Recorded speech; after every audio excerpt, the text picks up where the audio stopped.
perseverancia y persistencia. Aunque las dos palabras son diferentes, suelen utilizarse como sinónimos. Sin embargo, no lo son. Perseverar es mantenerse constante en la prosecución de lo que se ha comenzado, de una forma permanente o por largo tiempo. Y persistir es mantenerse firme. Orar con perseverancia y persistencia. Orar con el conocimiento de lo que la Biblia dice con relación al asunto o materia objeto de nuestra oración y orar con precisión para obtener respuestas a nuestras oraciones son componentes importantes y decisivos. Sin embargo, orar con perseverancia y con persistencia también lo son. Son componentes también decisivos para obtener respuestas de parte de Dios. Las dificultades son una forma de incrementar nuestra vida de oración, así como la intencionalidad de nuestras oraciones. Pero cuando pasa el tiempo y no vemos un avance, es fácil pensar que es inútil orar y que nuestras oraciones no están sirviendo de nada y dejamos de orar o nos damos por vencidos.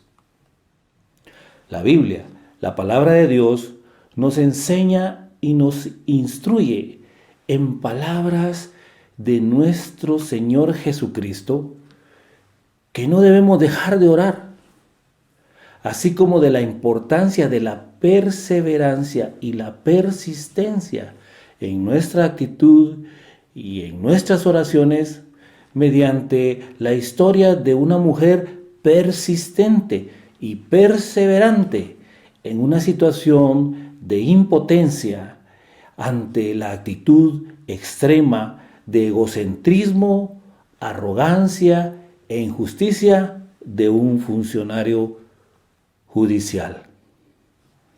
Para nosotros, nuestro Señor Jesucristo dejó esta bella parábola que nos habla con voz alentadora. Y la encontramos en Lucas capítulo 18, versículos del 1 al 8, y dice así. Y también le refirió Jesús una parábola sobre la necesidad de orar siempre y no desmayar, diciendo, había en una ciudad un juez que ni temía a Dios ni respetaba al hombre.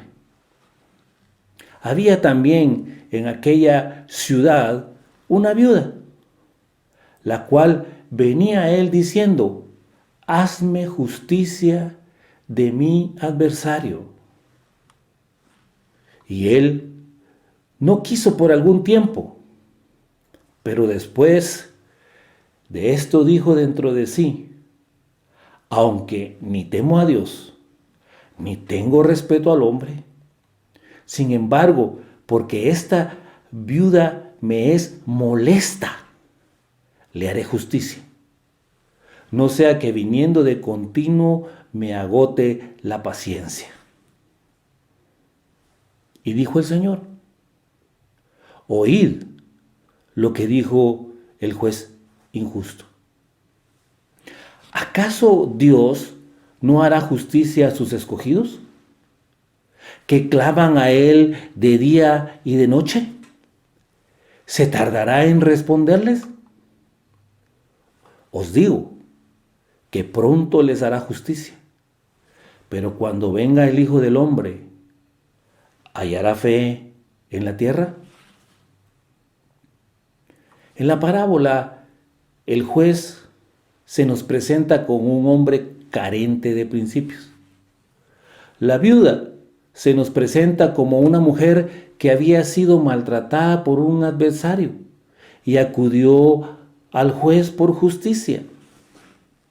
El juez no prestó atención a su caso, pero ella, persistente y perseverantemente, acudió al juez para que le hiciera justicia, a quien al fin este juez decidió atender y hacerle justicia, pero no por cumplir con su obligación de impartir justicia, sino para librarse de ella, porque ella lo incomodaba y lo molestaba con su insistencia en su petición. El argumento fundamental. El argumento fundamental de esta parábola es, número 1, el contraste completo e infinito entre un Dios bueno y un hombre malo. Segundo, la evidencia de que Dios cede ante la actitud de los argumentos de persuasión del creyente. Y tercero, la comparación y el contraste entre lo que esperamos de la naturaleza humana y lo que podemos esperar de Dios. Y la deducción que nos lleva a concluir de que Dios no nos fallará, como a veces lo hacen los hombres. También esta parábola está relacionada con el pasaje de Lucas capítulo 17, versículos 20 al 37, que se refiere a la venida del reino, en donde quienes vivirán los últimos días y permanezcan fieles a Dios, no tendrán más recurso que la oración. Dios seguramente hará justicia a los agravios que hayan sufrido este remanente piadoso y juzgará a sus opresores, pero mientras aguardan, la oración persistente y perseverante será su refugio y su recurso para obtener paciencia. Es importante que nos demos cuenta la claridad con la que nuestro Señor Jesucristo anuncia desde el comienzo hasta la interpretación de esta parábola cuál es su tema. Porque el tema de la parábola es la oración. La parábola del juez injusto es una revelación de la actitud de Dios hacia la oración de los hombres. Por eso, leemos al comienzo de ella, les refirió una parábola sobre la necesidad de orar siempre y no desmayar. Lucas capítulo 18, versículo 1. El objeto de esta parábola es enseñar la perseverancia, es decir, mantenerse constante en la prosecución de lo que se ha comenzado, y en la persistencia, es decir, mantenerse firme. En este caso, la perseverancia y la persistencia en la oración. Porque Dios ciertamente contestará, aunque a nosotros nos parezca que Él está haciendo caso omiso a nuestras oraciones. Fácilmente se pueden notar algunas actitudes que nosotros debemos tomar con relación a la oración activa y eficaz. La primera, debemos orar siempre. Lucas capítulo 18, versículo 1 lo dice, lo que significa que debemos orar de manera continua y sin interrupción. La segunda, que debemos orar constantemente. Romanos capítulo 12, versículo 2, constantemente significa es persistentemente. Que no solo debemos orar una vez, sino seguir orando seguir pidiendo, buscando y llamando hasta que se nos dé, hasta que hallemos, hasta que se nos abra. Como dice Lucas, capítulo 11, versículo 9. La tercera, debemos orar específicamente. Y esto lo encontramos en 1 Crónicas, capítulo 14, versículo 10, lo que significa que una respuesta específica requiere una petición específica. Porque a menudo las oraciones son generales y sin propósito. La cuarta, debemos orar sin desmayar, tal como lo dice Lucas capítulo 18, versículo 1.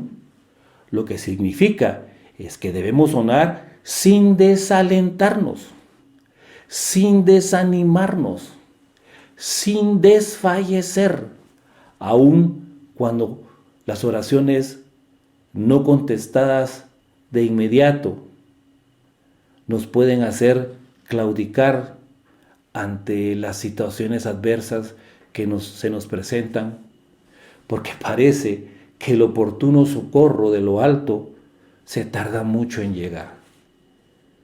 La quinta, debemos orar con la plena convicción de fe que las oraciones motivadas por Dios, como dice Filipenses 2:13, y las oraciones con la ayuda y la intervención del Espíritu Santo, como dice Romanos capítulo 8, versículos 26 y 27, han de ser contestadas. Muchísimos de nosotros, creyentes nacidos de nuevo, somos probados en este periodo en donde sentimos que hay una tardanza divina en contestar nuestras oraciones.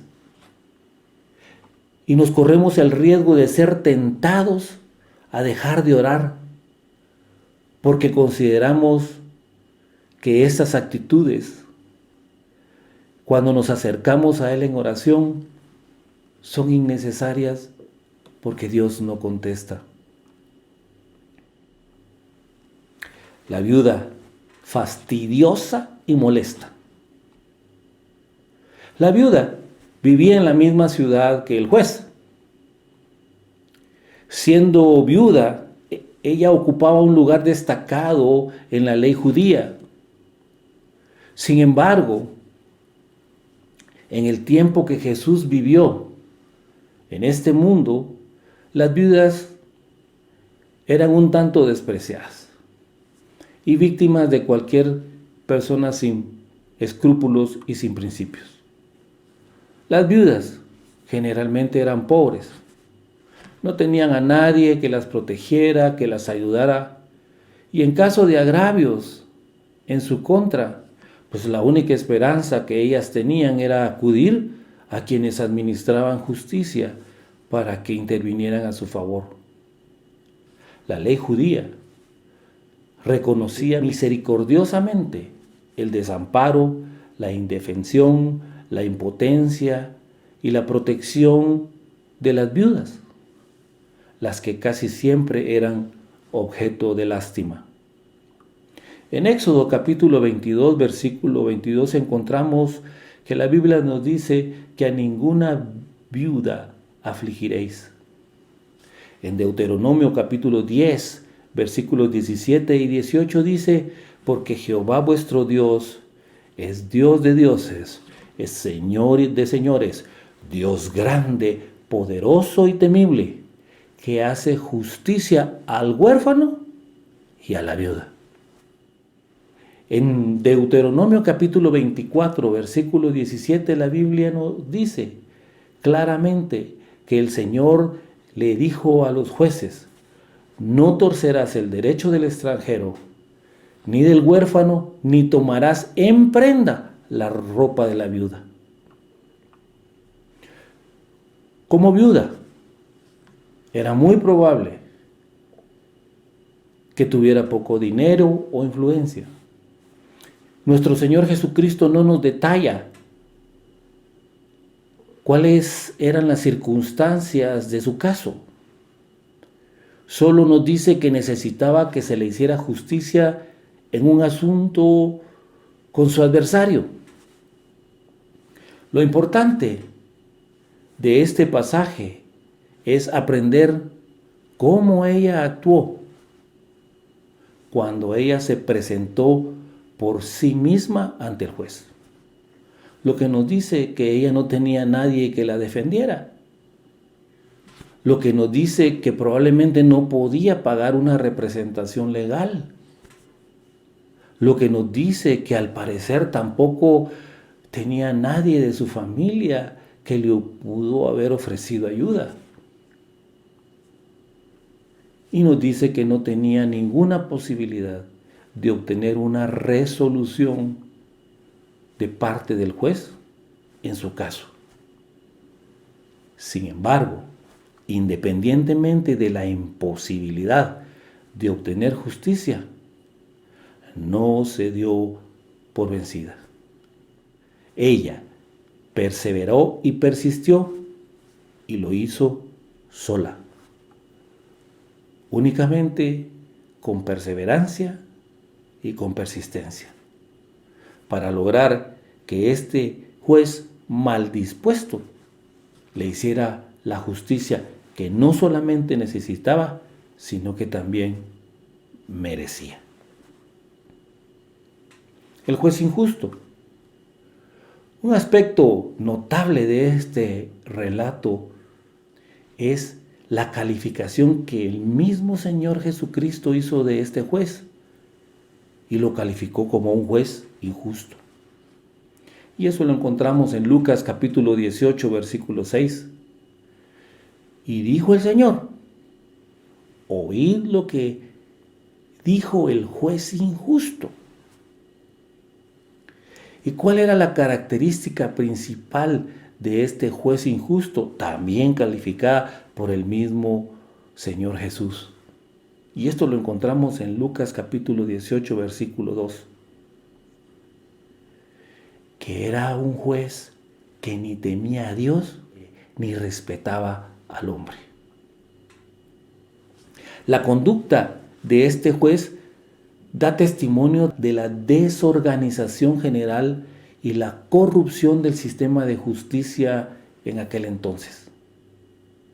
Funcionarios judiciales encargados de impartir justicia, antiéticos, inmorales, que utilizaban su posición y su autoridad como instrumento para otros fines distintos a lo que por ley ellos están obligados a hacer, a lo que por conciencia ellos están obligados a hacer.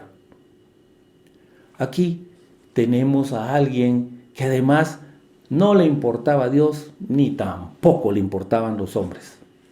Era egocéntrico, arrogante e injusto, cuidándose a sí mismo y, por supuesto, trabajando para sí mismo. Como judío, este juez actuaba en contra de la ley que ordenaba la designación de jueces en todas las ciudades y por todas las tribus. Además, actuaba en contra de la ley que le ordenaba no torcer el derecho, no hacer acepción de personas, no tomar soborno, tal como lo establecía Deuteronomio capítulo 16, versículos 18 al 20, que dice: jueces y oficiales pondrás en todas las ciudades que Jehová tu Dios te dará en tus tribus, los cuales juzgarán al pueblo con justo juicio. No tuerzas el derecho, no hagas acepción de personas, ni tomes soborno, porque el soborno ciega los ojos de los sabios y pervierte las palabras de los justos. La justicia seguirás, para que vivas y heredes la tierra que Jehová tu Dios te da. A este juez no le importaba lo que los demás pensaran o dijeran de él. sino este juez descansaba en su posición de juez. Jueces como este eran objeto muy fácil para ser sobornados a cambio de resoluciones favorables. Sin embargo, la historia en la parábola muestra claramente que al juez no le importó que esta mujer estuviera buscándolo por haber sido víctima de una injusticia, que no estaba conmovido por la situación difícil que estaba pasando la viuda, no le importaba que esta mujer tuviera derechos. El juez estaba indispuestamente molesto con esta mujer porque ella iba una y otra vez a verlo para presentarle su problema. Iba con el conocimiento de la obligación legal que el juez tenía de conocer y resolver su situación. Iba con la firmeza, la constancia de pedirle al juez que le hiciera justicia. Y él, pensando egocéntricamente, pensando en sí mismo y para su propia tranquilidad, le concedió lo que ella estaba pidiendo y le otorgó la protección legal que por derecho estaba pidiendo y le pertenecía. Lo que Jesús señala mediante esta historia es que, a pesar de que el juez no tenía un corazón sensible para ayudar a la mujer, accedió a intervenir en su favor por la perseverancia y por la persistencia de ella, como lo explica nuestro Señor Jesucristo en Lucas capítulo 18, versículos 4 y 5, que dice: y él no quiso por algún tiempo, pero después de esto dijo dentro de sí: aunque ni temo a Dios, ni tengo respeto a hombre, sin embargo, porque esta viuda me es molesta, le haré justicia, no sea que viniendo de continuo me agote la paciencia. Dentro de sí, este juez injusto no pensaba en Dios ni en la viuda, solo pensaba en sí mismo. Los discípulos deben haber sonreído mucho por el toque humorístico que le dio nuestro Señor Jesús a esta historia en la parábola, porque la frase "me agote la paciencia" literalmente significa "llegue a las manos y me deje los ojos amoratados", que también podría haberse interpretado que por el conocimiento que ella tenía de la ley, la precisión como ella planteaba y la persistencia y la perseverancia, el juez podría tener problemas dentro de la organización del sistema de justicia. Porque este hombre había corrompido la posición privilegiada que tenía. El juez divino y justo. En cuanto a la aplicación que hizo nuestro Señor Jesucristo de la parábola, puede que nos sorprenda hallar que Jesús compara el trato de Dios con el de un hombre malo y no con un hombre bueno. Pero este detalle no hace más que añadir fuerza a la parábola. ¿Qué contraste vemos aquí entre todo lo que el juez era y lo que Dios es? Todo lo que Dios es no es lo que era el juez injusto. Dios es exactamente lo opuesto a todo lo que era el carácter de este juez injusto. Considerando la aplicación, podemos ver dos secciones. La primera aplicación, la buena voluntad de Dios para oír y contestar las oraciones de sus hijos. ¿Acaso Dios no hará justicia a sus escogidos que claman a Él de día y de noche? ¿Se tardará en responderles? Debido a todo lo que Dios es en sí mismo, Él debe contestar las oraciones que se le hacen conforme a su palabra y conforme a su voluntad.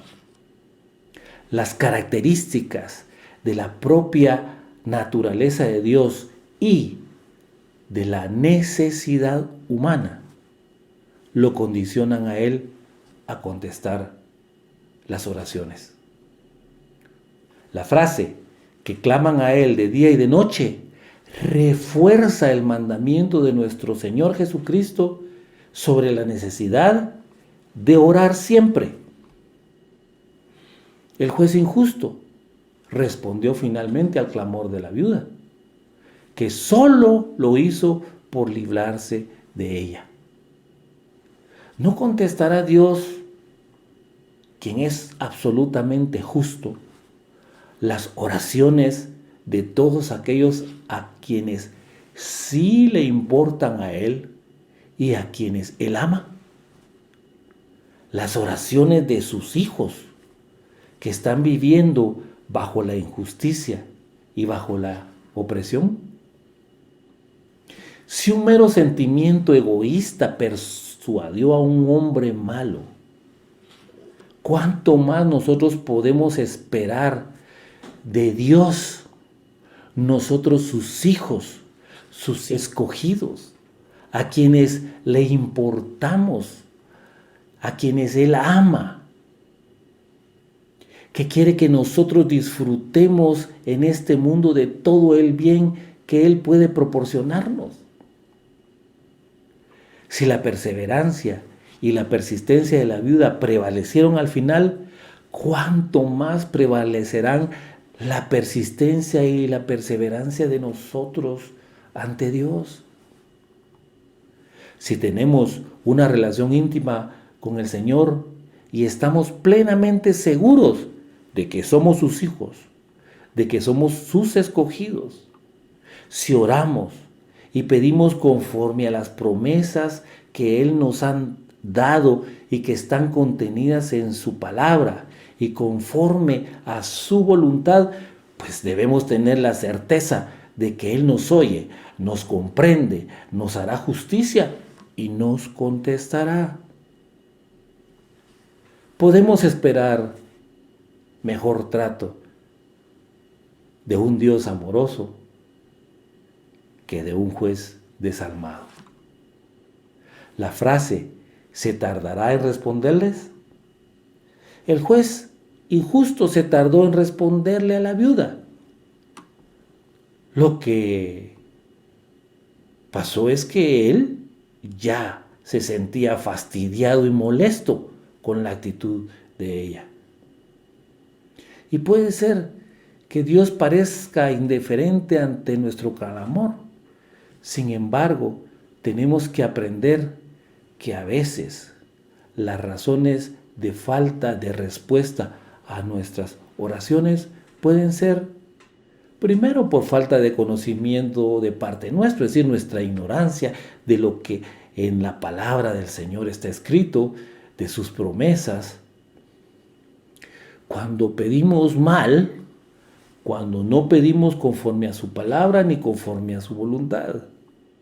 Segundo, por la propia interferencia nuestra a la respuesta de Dios a nuestras oraciones, porque cuando nosotros no recibimos respuesta pronta de parte de Él, pues nosotros tendemos a adelantarnos para obtener lo que pedimos por nuestros propios medios, creyendo que nosotros somos autosuficientes y lo podemos conseguir fuera de Dios, porque Dios no contesta. Tercero, por la lucha espiritual que hay en donde, tal como le sucedió a Daniel, La respuesta a sus oraciones fueron dadas por Dios inmediatamente, pero fueron estorbadas por el príncipe del reino de Persia, quien se opuso por 21 días para que Daniel no recibiera la respuesta a sus oraciones, hasta que Miguel, uno de los principales príncipes, llegó para ayudarle a Gabriel para que le diera la respuesta a Daniel. Y eso lo encontramos en Daniel capítulo 9, versículo 21 y en Daniel capítulo 10, versículo 13.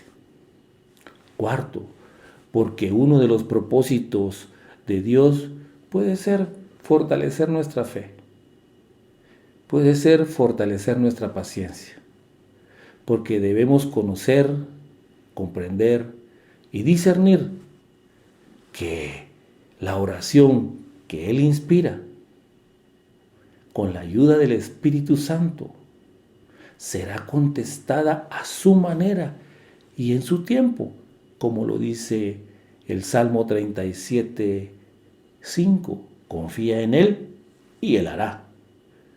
Y como lo dice Números 23, 19, Él dijo, y no hará, habló, y no ejecutará.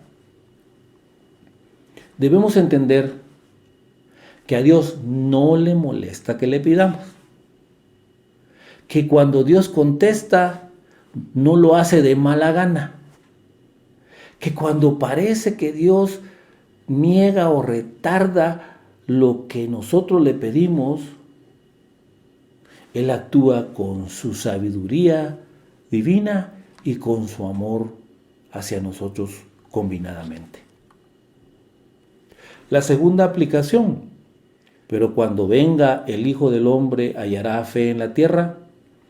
Aquí nuestro Señor vuelve al tema profético, vuelve a lo que había dicho en Lucas capítulo 17, versículos 20 al 37.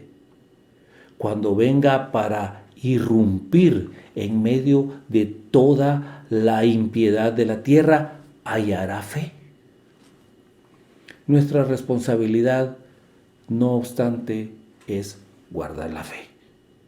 Pero la fe en Dios. Como lo dice Marcos capítulo 11, versículo 22. Respondiendo Jesús les dijo, tened fe en Dios. La viuda no prevaleció por causa de su elocuencia, ni de lo esmerado de su ruego. En realidad, sus palabras fueron solamente 5. Hazme justicia de mi adversario. El clamor de la viuda fue breve y explícito. Ella no tuvo nada que decir sobre su viudez, sobre su familia, ni el juicio divino que vendría sobre ese juez injusto o todos los jueces injustos que no hacen justicia a las viudas. Todo lo que la viuda quería era una sola cosa, que se le hiciera justicia de su adversario. Dios nos ha asegurado que oye y contesta la oración. Y esto debería motivarnos a seguir orando, orando, orando y pidiendo. La forma divinamente autorizada para acceder al cielo y que el cielo se manifieste en la tierra con nosotros es la oración activa y eficaz. Un sentido de continua necesidad personal, un persistente deseo de recibir lo que Dios sabe que nosotros necesitamos, una fe firme en lo que Dios tiene en abundancia para suplir todo lo que necesitamos, una conciencia de aunque parece ser que Dios se tarda o se niega a contestar, a Él le agrada que le pidamos y que lo hagamos una vez y otra vez y otra vez. Una firme creencia de que si pedimos, creyendo, recibiremos. Aprendamos a orar con el conocimiento de las promesas que el Señor ha dejado en su palabra. Aprendamos a orar con precisión. Aprendamos a orar como aprendimos hoy, con perseverancia y persistencia, con el entendimiento claro que a Dios no le molesta que le pidamos, con el conocimiento pleno que cuando Dios contesta, Dios no lo hace de mala gana, y que cuando parece que Dios niega su ayuda o la retarda, cuando nosotros estamos clamando y pidiendo a Él, Él está actuando con sabiduría y con amor hacia nosotros. Oremos. Padre, en el nombre de Jesús te damos gracias por tu preciosa palabra. Porque, Señor, a través de ella podemos aprender, entender, Señor, conocer y discernir que debemos orar. Y que debemos orar con el pleno conocimiento de las cosas, Señor, que tú tienes reguladas y establecidas divinamente en tu palabra en cualquier situación de nuestra vida. Que debemos orar con precisión, pero como hemos aprendido hoy, de forma persistente y perseverante. Señor, gracias, porque podemos volver a aprender en tu palabra, para que nosotros podamos tener una oración activamente eficaz, que no solamente te agrada a ti, sino que también suple, Señor, la necesidad que tenemos de ti, de que nos escuches, de que nos comprendas, de que nos ayudes y que nos des el oportuno socorro que necesitamos mientras vivimos en este mundo. Ayúdanos, por favor, en nuestra debilidad, para que seamos fuertes, Señor, en oración, y podamos orar tal como a ti te agrada, Señor, y tal como nosotros necesitamos saber cómo hacer. En el nombre de Jesús. Amén.